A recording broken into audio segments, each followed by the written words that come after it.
ಎಲ್ರಿಗೂ ನಮಸ್ಕಾರ. ಇವತ್ತಿನ ಟಾಪಿಕ್ ಏನಂತಂದರೆ, ಈಗ ಡಾಕ್ಟರ್ ಹತ್ರ ಫರ್ಟಿಲಿಟಿ ಕನ್ಸಲ್ಟೇಷನಿಗೆ ಅಂತ ಹೋಗಿರ್ತೀರ. ಅಂದರೆ ಟ್ರೈ ಮಾಡಿರ್ತೀರ, ನ್ಯಾಚುರಲ್ ಕನ್ಸೆಪ್ಷನ್ ಆಗಿರೋದಿಲ್ಲ. ಸೊ ಹಾಗಾಗಿ ಡಾಕ್ಟ್ರ್ ಹತ್ರ ಹೋಗಿರ್ತೀರ. ಆವಾಗ ಡಾಕ್ಟರ್ಸು ಸುಮಾರಷ್ಟು ಟೆಸ್ಟ್ ಮಾಡ್ತಾರೆ. ಆ ಟೆಸ್ಟ್ಗಳಲ್ಲಿ ಡಯಾಬಿಟಿಸ್ ಟೆಸ್ಟ್ ಕೂಡ ಒಂದು, ಅಂದರೆ ಶುಗರ್ ಲೆವೆಲ್ಸ್ನ ಟೆಸ್ಟ್ ಮಾಡ್ತಾರೆ. ಇಬ್ರಿಗೂ, ಗಂಡ ಹೆಂಡತಿಗೆ ಇಬ್ರಿಗೂ ಶುಗರ್ ಲೆವೆಲ್ಸ್ನ ಚೆಕ್ ಮಾಡ್ತಾರೆ. ಓಕೆ, ಯಾಕೆ ಚೆಕ್ ಮಾಡ್ತಾರೆ ಶುಗರ್ ಲೆವೆಲ್ಸ್? ಡಯಾಬಿಟಿಸ್ ಅಂತಂತಂದರೆ ಡಯಾಬಿಟಿಸ್ಗೂ ಫರ್ಟಿಲಿಟಿಗೂ ಏನು ಸಂಬಂಧ, ಹೇಗೆ ಕನೆಕ್ಟ್ ಆಗಿದೆ ಎರಡು, ಯಾಕೆ ಚೆಕ್ ಮಾಡ್ತಾರೆ ಅನ್ನೋದೇ ಇವತ್ತಿನ ವಿಡಿಯೋ. ಓಕೆ, ಯೂಶಲಿ ಇದು ರುಟೀನ್ ಚೆಕಪ್ಪಲ್ಲಿ ಶುಗರ್ ಲೆವೆಲ್ಸ್ ಚೆಕಪ್ ಕೂಡ ಒಂದು. ಯಾಕೆ ಅಂತಂತಂದರೆ ಹೆಣ್ಮಕ್ಳ ಫರ್ಟಿಲಿಟಿ ಆ್ಯಂಡ್ ಗಂಡ್ಮಕ್ಳ ಫರ್ಟಿಲಿಟಿ ಎರಡನ್ನೂ ಅಫೆಕ್ಟ್ ಮಾಡುತ್ತೆ ಹೈ ಶುಗರ್ ಲೆವೆಲ್ಸ್, ಆಯಿತಾ. ಅನ್ಕಂಟ್ರೋಲ್ಡ್ ಶುಗರ್ ಲೆವೆಲ್ಸ್ ಯಾವಾಗ ತುಂಬ ದಿನಗಳಿಂದ ಹಾಗೆ ಅನ್ಕಂಟ್ರೋಲ್ಡ್ ಶುಗರ್ ಲೆವೆಲ್ಸ್ ಇತ್ತು ಅಂತಂತಂದರೆ ನಮ್ಮ ಓವರಾಲ್ ಹೆಲ್ತ್ ಹೇಗೆ ಅಫೆಕ್ಟ್ ಆಗುತ್ತೋ ಹಾಗೆ ಫರ್ಟಿಲಿಟಿ ಕೂಡ ಅಫೆಕ್ಟ್ ಆಗುತ್ತೆ. ಹೆಣ್ಮಕ್ಳಲ್ಲಿ ಒಂದು ಎಗ್ ಕ್ವಾಲಿಟಿ ಅಫೆಕ್ಟ್ ಆಗುತ್ತೆ, ಹಾರ್ಮೋನಲ್ ಇಂಬ್ಯಾಲೆನ್ಸ್ ಆಗುತ್ತೆ, ಆ್ಯಂಡ್ ಓವ್ಯುಲೇಷನ್ ಅಫೆಕ್ಟ್ ಆಗುತ್ತೆ. ಓವ್ಯುಲೇಷನ್ ಆಗಬಹುದು, ಇರ್ರೆಗ್ಯುಲರ್ ಪೀರಿಯಡ್ಸ್ ಆಗಬಹುದು, ಆ್ಯಂಡ್ ಇಂಪ್ಲಾಂಟೇಷನ್ ಕಷ್ಟ ಆಗುತ್ತೆ. ಆ್ಯಂಡ್ ಇದೆಲ್ಲ ಸೇರಿಕೊಂಡು ಹಾರ್ಡರ್ ಟು ಕನ್ಸೀವ್. ಓಕೆ, ಇದು ಹೆಣ್ಮಕ್ಳಲ್ಲಿ. ಆ್ಯಂಡ್ ಗಂಡು ಮಕ್ಕಳಲ್ಲಿ ಏನಾಗುತ್ತೆ ಅಂತಂತಂದರೆ ಅವರ ಸ್ಪರ್ಮ್ ಕ್ವಾಲಿಟಿ, ಮಾರ್ಫಾಲಜಿ ಅಂದರೆ ಅಪಿಯರೆನ್ಸ್. ಓಕೆ, ನೋಡೋದಕ್ಕೆ ಹೇಗಿದೆ ಅಂದರೆ ಸ್ಪರ್ಮ್ ನೋಡೋದಕ್ಕೆ ಹೇಗಿರುತ್ತೆ, ಅದರ ಹೆಡ್ ಆಗಿರ್ಬೋದು, ಟೇಲ್ ಆಗಿರ್ಬೋದು, ಹೀಗೇ ಇರಬೇಕು ಅನ್ನೋದಿರುತ್ತೆ. ಓಕೆ, ಅದರಲ್ಲಿ ವೇರಿಯೇಷನ್ ಬಂತು ಅಂತಂತಂದರೆ ಸ್ಪರ್ಮ್ ನೀಟಾಗಿ ಮೂವ್ ಆಗೋದಕ್ಕಾಗೋದಿಲ್ಲ, ಆ್ಯಂಡ್ ಹೋಗಿ ಎಗ್ನ ಏನಂತ ಫರ್ಟಿಲೈಸ್ ಮಾಡೋದಕ್ಕಾಗೋದಿಲ್ಲ. ಓಕೆ, ಸೊ ಹಾಗಾಗಿ ಹೀಗೇ ಇರಬೇಕು ಅನ್ನೋದಿರುತ್ತೆ. ಸೊ ಮಾರ್ಫಾಲಜಿ ಆಗಿರ್ಬೋದು, ಮೊಟಿಲಿಟಿ ಆಗಿರಬಹುದು, ಕೌಂಟ್ ಆಗಿರಬಹುದು, ಆ್ಯಂಡ್ ಎರೆಕ್ಟೈಲ್ ಡಿಸ್ಫಂಕ್ಷನ್ ಆಗುತ್ತೆ. ಇದು ಯಾವಾಗ ಎರೆಕ್ಟೈಲ್ ಡಿಸ್ಫಂಕ್ಷನ್ ಯಾವಾಗುತ್ತೆ ಅಂದರೆ ಇಟ್ ಈಸ್ ಸೋ ಸಿವಿಯರ್. ಯಾವಾಗ ಶುಗರ್ ಲೆವೆಲ್ಸ್ ತುಂಬ ಜಾಸ್ತಿ ಇರುತ್ತೆ, ವೆರಿ ಅನ್ಕಂಟ್ರೋಲ್ಡ್ ಶುಗರ್ ಲೆವೆಲ್ಸ್ ಕನ್ಸಿಸ್ಟೆಂಟಾಗಿ ಸುಮಾರು ದಿನಗಳವರೆಗೂ, ಸುಮಾರು ತಿಂಗಳವರೆಗೂ ಇದ್ದವಾಗ ನರ್ವ್ ಡ್ಯಾಮೇಜ್ ಆಗುತ್ತೆ. ಓಕೆ, ಸೊ ಯಾವಾಗ ನರ್ವ್ ಡ್ಯಾಮೇಜ್ ಆಗುತ್ತೆ ಆವಾಗ ಪ್ರೈವೇಟ್ ಪಾರ್ಟ್ಸಲ್ಲಿರೋ ಅಂತಹ ನರ್ವ್ಸ್ ಡ್ಯಾಮೇಜ್ ಆಗಿ ಅದರಿಂದ ಎರೆಕ್ಟೈಲ್ ಡಿಸ್ಫಂಕ್ಷನ್ ಆಗುವಂತಹ ಸಾಧ್ಯತೆ ಇರುತ್ತೆ ಗಂಡು ಮಕ್ಕಳಲ್ಲಿ. ಓಕೆ, ಸೊ ಇಬ್ರಿಗೂ ಕೂಡ ಸರಿಸಮನಾಗಿ ಅಫೆಕ್ಟ್ ಮಾಡುತ್ತೆ. ಡಯಾಬಿಟಿಸ್ ಅಂತಂದರೆ ಅನ್ಕಂಟ್ರೋಲ್ಡ್ ಶುಗರ್ ಲೆವೆಲ್ಸ್ ಇತ್ತು ಅಂತಂತಂದರೆ ಇಬ್ರಿಗೂ ಕೂಡ ಅಫೆಕ್ಟ್ ಆಗುತ್ತೆ. ಸೊ ಹಾಗಾಗಿ ಡಾಕ್ಟರ್ಸ್ ಏನು ಮಾಡ್ತಾರೆ, ನೀವು ನಮಗೆ ಮಗು ಆಗ್ತಾ ಇಲ್ಲ ಅಂತ ಹೇಳಿ ಯಾವಾಗ ಡಾಕ್ಟ್ರ್ ಹತ್ರ ಹೋಗ್ತೀರಾ ಆವಾಗ ವೆರಿ ಬೇಸಿಕ್ ಟೆಸ್ಟಲ್ಲಿ ಈ ಡಯಾಬಿಟಿಸ್ ಟೆಸ್ಟ್ ಕೂಡ ಒಂದು, ಅಂದರೆ ಶುಗರ್ ಲೆವೆಲ್ಸ್ನೂ ಕೂಡ ಚೆಕ್ ಮಾಡ್ತಾರೆ. ಯಾವುದಾದ್ರು ಫಾಸ್ಟಿಂಗ್ ಬ್ಲಡ್ ಶುಗರ್ ಮಾಡ್ತಾರೆ, ಪೋಸ್ಟ್ ಬ್ಲಡ್ ಶುಗರ್ ಮಾಡ್ತಾರೆ, ರ್ಯಾಂಡಮ್ ಬ್ಲಡ್ ಶುಗರ್ ಮಾಡ್ತಾರೆ, ಅಥವಾ HbA1c ಮಾಡ್ತಾರೆ. ಓಕೆ, ಸೊ ಈ ಎಲ್ಲ ಟೆಸ್ಟ್ ಮಾಡೋದ್ರಿಂದ ಡಾಕ್ಟರ್ಸಿಗೆ ಒಂದು ಐಡಿಯಾ ಸಿಗುತ್ತೆ. ಓಕೆ, ನಿಮಗೆ ಏನು ಪ್ರಾಬ್ಲಮ್ ಆಗಿರಬಹುದು ಅನ್ನೋ ಓವರಾಲ್ ಇವ್ಯಾಲ್ಯೂಯೇಷನ್ನಲ್ಲಿ ಇದು ಕೂಡ ಒಂದು ಮೇಜರ್ ಟೆಸ್ಟ್ ಅಂತಲೇ ಕನ್ಸಿಡರ್ ಮಾಡ್ತಾರೆ. ಸೊ ಇದರಿಂದ ಹೇಗೆಲ್ಲ ಅಫೆಕ್ಟ್ ಆಗುತ್ತೆ ಅನ್ನೋದಿರುತ್ತಲ್ವ, ಇಷ್ಟೊತ್ತವರೆಗೂ ಹೇಳಿದ್ನಲ್ಲ, ಎಗ್ ಕ್ವಾಲಿಟಿಯಿಂದ ಸ್ಪರ್ಮ್ ಕ್ವಾಲಿಟಿವರೆಗೂ ಎಲ್ಲನೂ ಅಫೆಕ್ಟ್ ಆಗುತ್ತೆ. ಸೊ ಅದು ಡೈರೆಕ್ಟಾಗಿ ನಿಮಗೆ ಸ್ಟಾಪ್ ಮಾಡೋದಿಲ್ಲ ಕನ್ಸೀವ್ ಆಗೋದಕ್ಕೆ. ಓಕೆ, ಇಂಡೈರೆಕ್ಟಾಗಿ ಬೇರೆ ಎಲ್ಲ ಪಾಸಿಬಲ್ ವೇಸಿಂದ ನಿಮಗೆ ನೀವು ಕನ್ಸೀವ್ ಆಗೋದನ್ನು ತಡೆಯುತ್ತೆ ಹೈ ಶುಗರ್ ಲೆವೆಲ್ಸ್, ಆಯಿತಾ. As a part of evaluation ನಿಮಗೆ ಏನಾದರೂ ಡೀಪ್ ಪ್ರಾಬ್ಲಮ್ಸ್ ಏನಾದರೂ ಇದ್ದರೆ ಗೊತ್ತಾಗಲಿ ಅನ್ನೋದಕ್ಕೋಸ್ಕರ as a part of routine doctors ಏನು ಮಾಡ್ತಾರೆ, ಶುಗರ್ ಟೆಸ್ಟ್ಗಳನ್ನ ಮಾಡ್ತಾರೆ. ಪ್ರೆಗ್ನೆಂಟ್ ಆದ ಮೇಲೆ ಡಾಕ್ಟ್ರ್ ಹತ್ರ ಹೋದಾಗ್ಲೂ ಕೂಡ ಶುಗರ್ ಲೆವೆಲ್ಸ್ನ ಚೆಕ್ ಮಾಡ್ತಾರೆ. ಯಾಕೆ ಅಂತಂತಂದರೆ ಪ್ರೆಗ್ನೆನ್ಸಿನ ಕೂಡ ಈ sugar levels, high sugar levels affect ಮಾಡುತ್ತೆ. ಹೇಗೆ ಅಂತಂದರೆ ಮಿಸ್ಕ್ಯಾರೇಜ್ ಆಗ್ಬೋದು, ಪ್ರೀಟರ್ಮ್ ಡೆಲಿವರಿ ಆಗ್ಬೋದು, ಮಕ್ಕಳಿಗೆ ಬರ್ತ್ ಡಿಫೆಕ್ಟ್ಸ್ ಬರಬಹುದು, GDM ಬರಬಹುದು, ಪ್ರೀಕ್ಲಾಂಪ್ಸಿಯಾ ಆಗಬಹುದು. ಓಕೆ, ಈ GDM ಬಂದರೆ ಅಂತರೂ, ಅಂದರೆ GDM ಅಂತಂದರೆ gestational diabetes mellitus. Okay, pregnancy ಟೈಮಲ್ಲಿ ಬರುವಂತಹ ಶುಗರ್ನ ಏನಂತಾರೆ, GDM ಅಂತ ಕರೀತಾರೆ. ಸೊ ಅಗೇನ್ GDM ಬಂತು ಅಂತಂತಂದರೆ ಅದರಿಂದ ಸುಮಾರಷ್ಟು ಪ್ರಾಬ್ಲಮ್ ಆಗುತ್ತೆ, ಆಯಿತಾ. ಮಗುಗೆ ತೊಂದರೆ ಆಗುತ್ತೆ, ನಿಮಗೆ ತೊಂದರೆ ಆಗುತ್ತೆ, ಕೆಲವೊಂದಿಷ್ಟು ಟೈಮಲ್ಲಿ ಮಗು ಉಳಿಯೋದಿಲ್ಲ. ಓಕೆ, ಆ್ಯಂಡ್ ನಾರ್ಮಲ್ ಡೆಲಿವರಿ ಆಗೋದಿಲ್ಲ.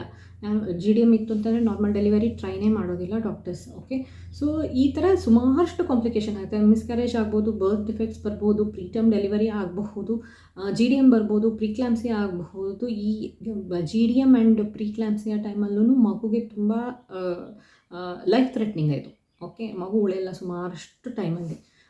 ಇದೆಲ್ಲ ಆಗಬಾರ್ದು ಅಂತಂದರೆ ಶುಗರ್ ಲೆವೆಲ್ಸ್ ಕಂಟ್ರೋಲಲ್ಲಿ ಇರಬೇಕು. ಸೊ ಹೇಗಿದೆ ನಿಮ್ಮ ಶುಗರ್ ಲೆವೆಲ್ಸು ಅನ್ನೋದನ್ನ ತಿಳ್ಕೊಳ್ಳೋದಕ್ಕೋಸ್ಕರ ಡಾಕ್ಟರ್ಸು ಶುಗರ್ ಲೆವೆಲ್ಸ್ನ ಚೆಕ್ ಮಾಡ್ತಾರೆ ಯೂಶ್ವಲಾಗಿ.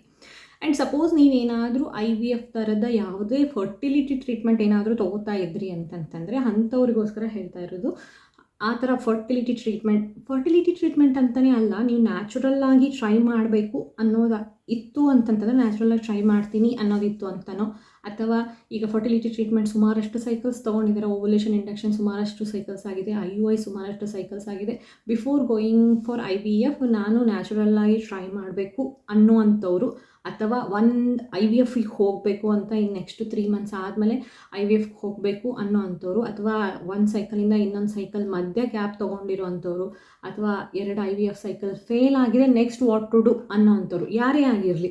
ಓಕೆ, ಅಂಥವ್ರು ಏನು ಮಾಡಬೇಕು ಅಂತಂತಂದರೆ ಫಸ್ಟು ನಿಮ್ಮ ಡಯಟ್ನ ಕಂಟ್ರೋಲ್ ಮಾಡಿ, ನಿಮ್ಮ ಲೈಫ್ ಸ್ಟೈಲ್ ಚೇಂಜಸ್ ಮಾಡ್ಕೊಳ್ಳಿ, ಶುಗರ್ ಲೆವೆಲ್ಸ್ನ ಕಂಟ್ರೋಲ್ ಮಾಡ್ಕೊಳ್ಳಿ, ನಿಮ್ಮ ಫುಡ್ ಹ್ಯಾಬಿಟ್ಸ್ನ ಚೆನ್ನಾಗಿ ಮಾಡ್ಕೊಳ್ಳಿ. First food habits, healthy life style.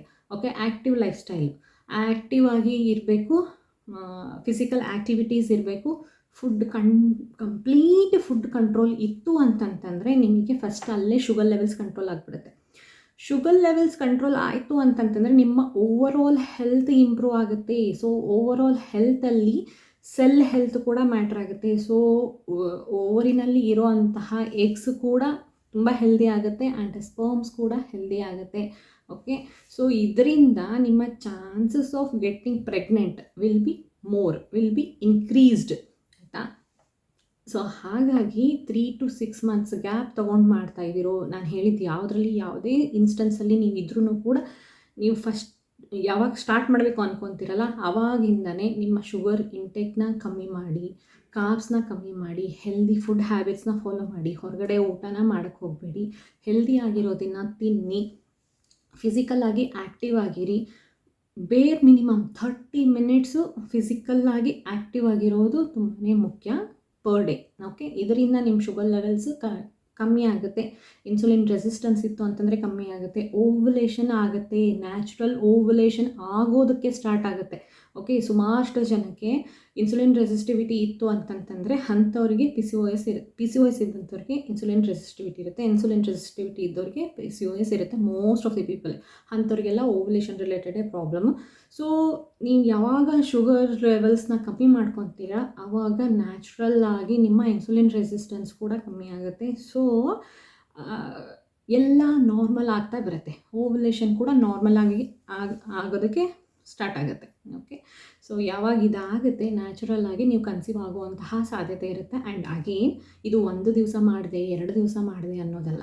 Okay, ಕನ್ಸಿಸ್ಟೆಂಟಾಗಿ ಸುಮಾರಷ್ಟು ದಿವಸ ಮಾಡಬೇಕು. IVF ಮಾಡಿಸ್ಕೊಳ್ಳೋರು ಫಸ್ಟ್ 3 ಮಂತ್ಸು ನೀವು ಇದನ್ನು ಮಾಡಿ 3 to 6 ಮಂತ್ಸ್ ಕನ್ಸಿಸ್ಟೆಂಟಾಗಿ ನಿಮ್ಮ ಹೆಲ್ದಿ ವೆಯ್ಟ್ನ ಮೇಂಟೈನ್ ಮಾಡಿ, ಹೆಲ್ದಿ ಲೈಫ್ ಸ್ಟೈಲ್ನ ಮೇಂಟೈನ್ ಮಾಡಿದ್ರಿ ಅಂತಂದರೆ IVF ಸಕ್ಸಸ್ ಆಗೋ ರೇಟ್ ಕೂಡ ಜಾಸ್ತಿ ಆಗುತ್ತೆ. ಓಕೆ, IVF ಸಕ್ಸಸ್ ಆಗೋದಕ್ಕೆ ಏನು ಮಾಡಬೇಕು ಟಿಪ್ಸ್ ಹೇಳಿ ಅಂತಂತಂದರೆ ಇದು. ಓಕೆ, IVFಗೆ ಹೋಗೋಕ್ಕಿಂತ ಮುಂಚೆ ಇದನ್ನು ಮಾಡಿ ನಿಮ್ಮ ಪೂರ್ತಿ 100% ನೀವು ಕೊಟ್ಟು ಆಮೇಲೆ IVFಗೆ ಹೋಗಿ ಅಂತ ಹೇಳ್ತೀನಿ. IVF is big process and big hope. That is the last hope those who are trying, ಆಯಿತಾ. ಸೊ ಮಗು ಆಗ್ತಾ ಇಲ್ಲ ಅನ್ನೋರಿಗೆ IVF is the last hope, ಆಯಿತಾ. ಅಲ್ಲಿಗೆ ಹೋಗ್ತಾ ಇದ್ದೀವಿ ಅಂತಂತಂದರೆ ನಮಗೆ ಯಾವುದೂ ವರ್ಕ್ ಆಗಿಲ್ಲ ಅಂತಲೇ ಆ ಸ್ಟೆಪ್ಪಿಗೆ ಹೋಗ್ತಾ ಇದ್ದೀರಾ. ಓಕೆ, ಸೊ ಅದನ್ನು ಟ್ರೈ ಮಾಡೋಕ್ಕಿಂತ ಮುಂಚೆ this is the preparation what you have to do. Okay, ನೀವು ಇದನ್ನು ಮಾಡಿದ್ರಿ ಅಂತಂತಂದರೆ ನೀವು ಸಕ್ಸಸ್ ಆಗುವಂತಹ ರೇಟು ತುಂಬಾ ಜಾಸ್ತಿ ಇರುತ್ತೆ.